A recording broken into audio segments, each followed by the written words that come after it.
Ես ավարտել եմ Կոնստանտինի մոտ, ով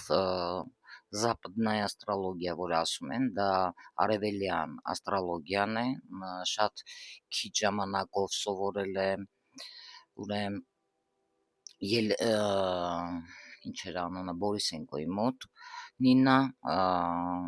բայց հասկանալով, որ ես այն ինչ ուզում եմ ստանամ, դա չեմ կարող ստանալ, որովհետև այստեղ Հայաստանում ես չեմ տեսել այնպիսի մասնագետներ, ովքեր կարող են քեզ ուսուցանել այն, ինչ տեղ կարող է հասնել, եւ սովորելով Կոնստանտինի մոտ, այնտեղ ավարտելով արևելյան, ուրեմն աստրոլոգիան, ես օտիդո աշխատում եմ դրանով, այդ քարտեզներով, նատալով, տրանզիտներով եւ այլը։ Իսկ հիմա ես սովորում եմ բավականին հանրաճանաչ բայբա ստուրիտեի մոտ, քանի որ ես ավարտել եմ նաեւ վեդայական թվահոգեբանությունը Ալեքսեյ Կապուստինի մոտ վեդայական թվահոգեբան, հիմա ուսումնասիրում եմ վեդայական աստղաբանությունը, որը բավականին շատ խորը գիտելիք է եւ ես դրա համար հիմա աստրոլոգիայի մեջ եմ մտել։ Նաեւ ովքեր կկամենան, կցանկանան, որպեսզի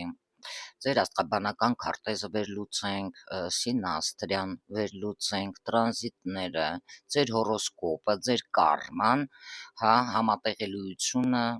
սիրելիի հետ եւ այլն, այո, դուք կարող եք արդեն այդ հարցերով դիմել ինձ։ Տեսնում եք, ես բավականին շատ նկատել եք արդեն աստրոլոգիայից շատ բան եմ ես դնում, որովհետև ես շատ վաղուց նաև 6 տարի հետևել եմ բայբաստուրիտեին եւ պատահական չի, որ ես հենց նրան եմ ընտրել։ Ինչու՞, դա պատճառներից մեկը, որ ես սովորել եմ նաև որպես վեդայական թվահոգեբան, հենց իր ուրեմն Ալեքսեյ Կապուստինի մոտ որպես վեդայական թվահոգեբան, հա։ Եվ ամեն ինչ շատ լավ ինձ մոտ ստացվում է։ Ես խորհուրդ եմ տալիս ինձ չդիմեն այնպիսի մարդիկ, ովքեր իրենք էլ չգիտեն, թե ինչի համար են դիմում աստղաբանին, ինչի համար են դիմում տարոլոգին, ինչի համար են դիմում, հա,